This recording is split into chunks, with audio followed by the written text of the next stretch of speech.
Готов ли Кабмин к весенне-полевым работам? Поддержат ли депутаты инициативу коллег повышать заработную плату с учетом роста цен? И будет ли ратифицирован договор о демаркации кыргызско-казахской границы? И эти и другие вопросы сегодня в повестке дня. Вы смотрите программу «Гунтар ТВНД». Здравствуйте.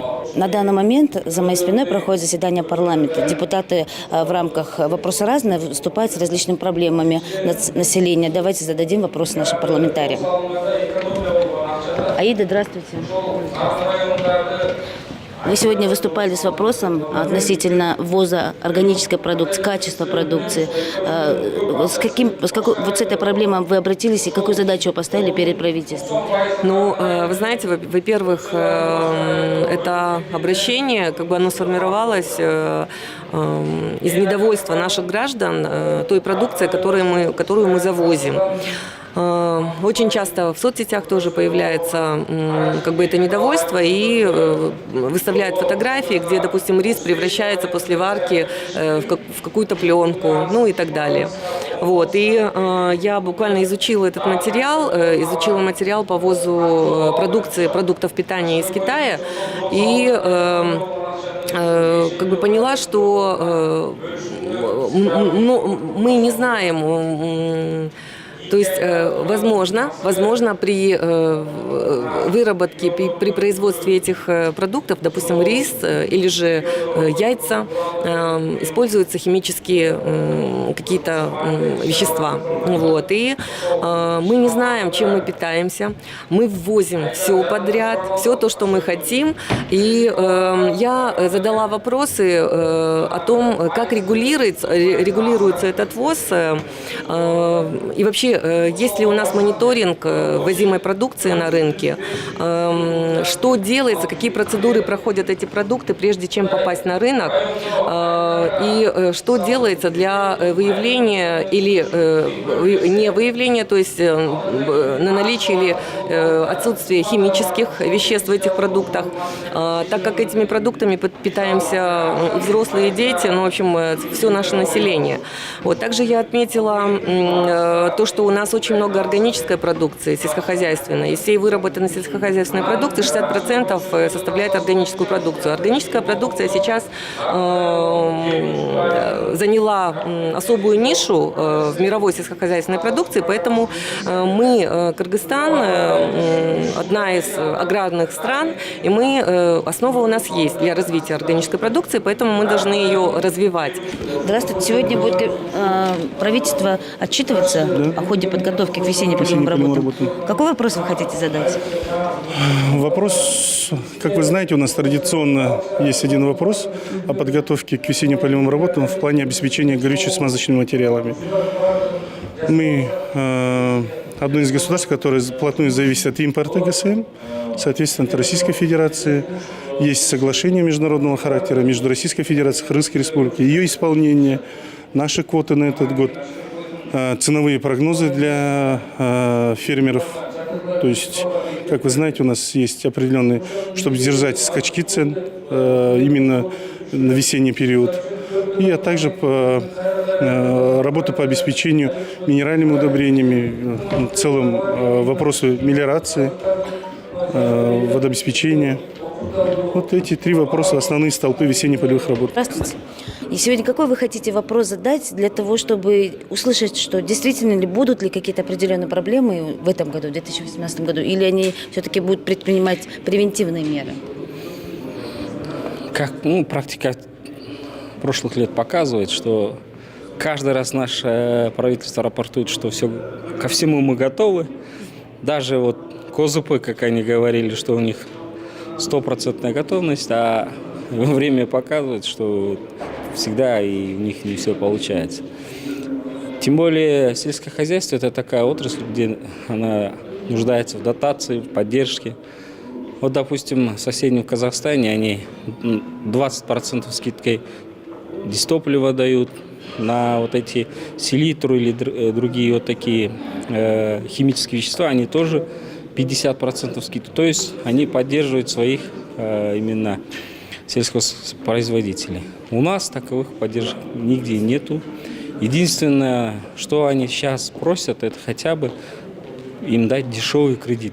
чтобы они успели взять кредит за это короткое время и посеять, что и обработать свои земли.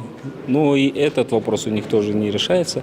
Я хочу сегодня задать вопрос именно по этой стороне, чтобы такой доступный кредит, чтобы получали наши сельхозпроизводители. В этом направлении какие они работу ведут, потому что, как мы знаем, около 300 миллионов долларов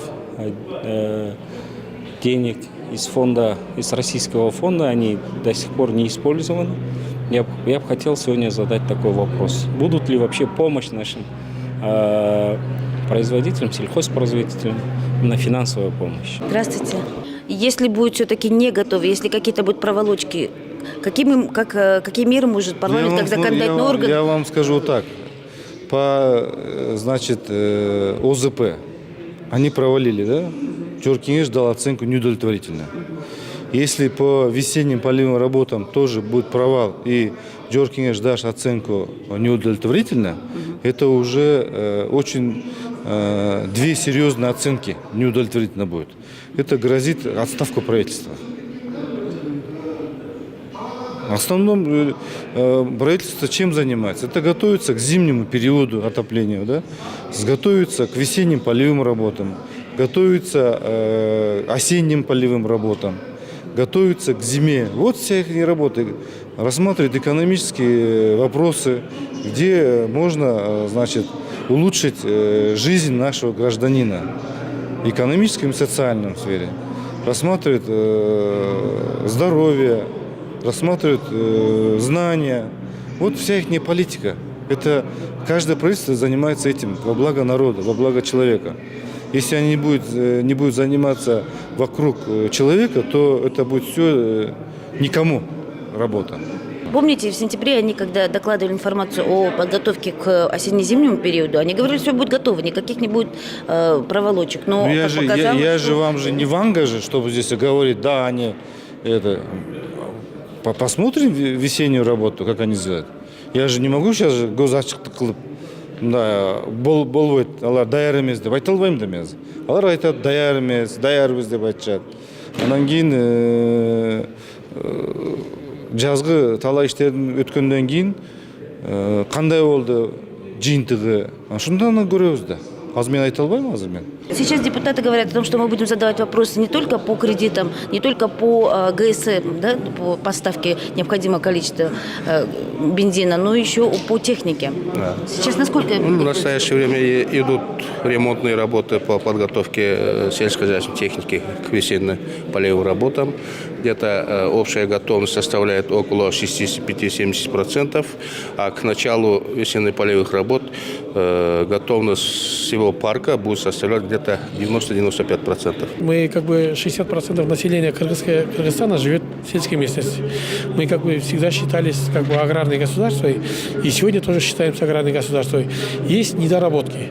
У нас с советских времен Министерство сельского хозяйства на сегодняшний день работает плановым эквиваленте. Сегодня Министерство сельского хозяйства работает где-то 5500 человек. И никакой плановости нету. Поэтому именно как министерство, я думаю, надо реформировать. Есть сотрудники, которые работают именно по 20, по 30 лет. И я думаю, надо именно реформировать. И мы должны, вот, например, есть небольшое государство, это Голландия, да? Он по всему миру экспортирует продукты сельскохозяйственного назначения. И удобрения экспортирует.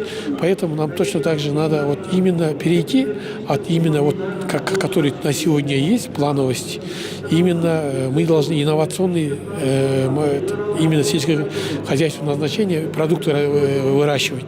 Тот же, например, мы сегодня, на сегодняшний день у нас земли есть, хоть небольшой, но у нас производительность сельского хозяйства очень низкий. На сегодняшний день в этом отношении я даже предлагал, мы должны развиваться в этом отношении именно инновационных продуктах, которые экологических инновационных. Вот, например, в Китай, Россия, Пакистан, Индия, они с удовольствием у нас купили бы экологически чистые продукты. Вы смотрели программу «Гунтар Туинде». До свидания.